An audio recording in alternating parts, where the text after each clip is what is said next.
منجن کا استعمال کیسا؟ منجن کا استعمال جائز ہے، لیکن محض منجن پر اکتفا کر لینے سے، محض منجن کو ہی کافی سمجھ لینے سے مسواک کی فضیلت حاصل نہ ہوگی، اس لیے منجن کے ساتھ مسواک کا بھی اہتمام کرنا چاہیے۔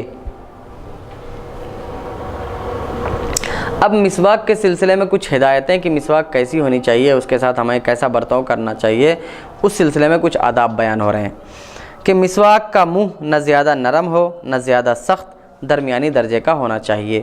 یعنی مسواک جس کو ہم منہ میں ڈالیں گے وہ بہت زیادہ نرم بھی اس کو نہ بنا لیا جائے، نہ بہت زیادہ سخت رکھا جائے، بلکہ درمیانی درجے کا ہو کہ دانتوں میں آرام سے پھرے، اور لیکن اتنا بھی نرم نہ ہو جائے کہ دانتوں میں پھیریں تو پتہ ہی نہ چلے۔ مسواک کی لکڑی کا صاف اور سیدھا ہونا یہ اس کا ادب ہے، گرہ دار نہ ہونا بہتر ہے۔ مسواک کی لکڑی صاف اور سیدھی ہو لیکن اس میں گرہ نہ ہو تو یہ بہتر ہے۔ مسواک کا کن انگلی کے برابر موٹا ہونا مستحب ہے۔ کن انگلی یعنی چھوٹی انگلی جو ہے تو کم سے کم اتنا موٹا ہونا، اس کے برابر موٹا ہونا یہ مستحب ہے۔ چت لیٹ کر مسواک کرنا مکروہ ہے، اس سے تلی بڑھ جاتی ہے۔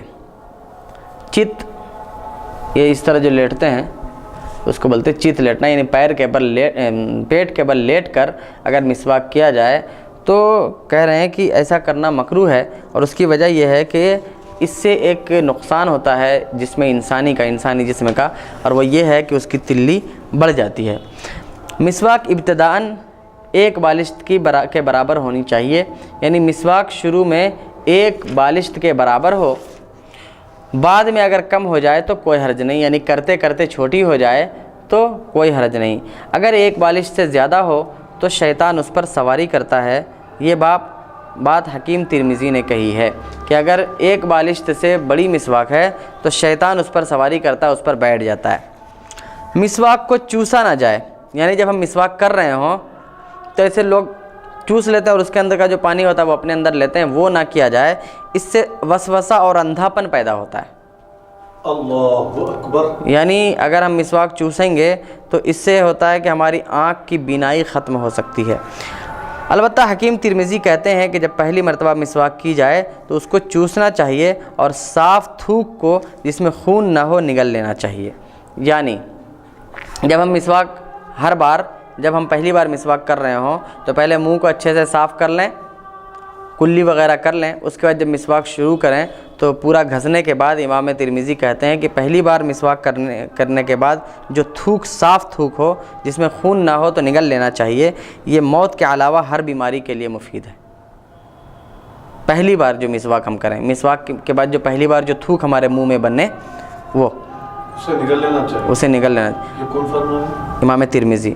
یعنی کہ اس کا مطلب یہ ہوا کہ پہلے تو مسواک منہ کے اندر جس طرح کے جو بھی لار وغیرہ ہے اس کو ہم ہاتھ سے کلی کر کے اچھے سے صاف کر لیں، پھر مسواک کرنا شروع کریں، اور جب مسواک اب کریں تو پہلی بار جو تھوک جمع ہو منہ میں تو اس کو پی لینا چاہیے۔ یہ موت کے علاوہ ہر بیماری کا علاج ہے۔ سبحان اللہ سبحان اللہ۔ اور جب ہم استعمال کرنا شروع کریں مسواک کو تو ہر بار مسواک کو استعمال کرنے سے پہلے دھو لیا جائے تاکہ اس کا میل کچیل دور ہو جائے، اور اسی طرح مسواک کرنے کے بعد بھی دھو لیا جائے ورنہ شیطان اس کو استعمال کرتا ہے۔ مسواک کھڑی کر کے رکھنی چاہیے، زمین پر نہ ڈالی جائے اس طرح، ورنہ جنون کا خطرہ ہے، پاگل ہونے کا خطرہ ہے۔ یعنی اگر کوئی شخص مسواک کو ایسے رکھ دیتا ہے جیسے کہ کسی طاق پر رکھ دیا، تابدان پر رکھ دیا، اور وہ مسواک گری بھی رہی، لیٹی بھی رہی، تو ایسی صورت میں وہ شخص کے پاگل ہونے کا بھی اندیشہ ہے۔ اللہ اکبر۔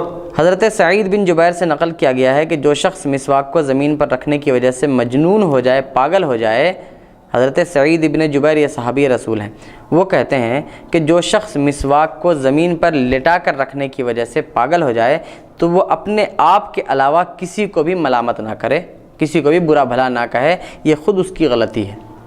اللہ اکبر۔ یعنی یہ اس کی غلطی کی وجہ سے ایسا ہو رہا ہے کہ اس نے اپنے طور پر جان بوجھ کر یہ غلطی کی کہ مسواک کو لٹا کر رکھتا تھا، تو جس کی وجہ سے آج اسے جنون اور پاگل پن کا خطرہ لاحق ہوا۔ ادب نمبر 9، اگر مسواک خشک ہو تو اس کو پانی سے نرم کرنا مستحب ہے۔ طب نبوی میں ہے کہ بہترین مسواک وہ ہے جو گلاب کے پانی سے تر کر کے استعمال کی جائے۔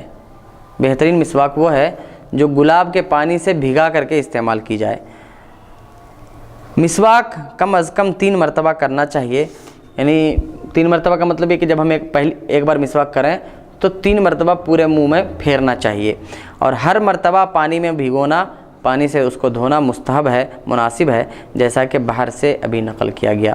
لیکن بنایا میں علامہ عینی نے لکھا ہے کہ مسواک کرنے میں کسی عدد کی تعین نہیں، یعنی کوئی عدد متعین نہیں ہے، تعداد متعین نہیں ہے کہ 3 ہی بار کیا جائے، 5 ہی بار کیا جائے، بلکہ جب تک منہ کی بدبو اور زردی اور پیلے پن کا ختم ہونے کا اطمینان نہ ہو مسواک استعمال کرتا رہے۔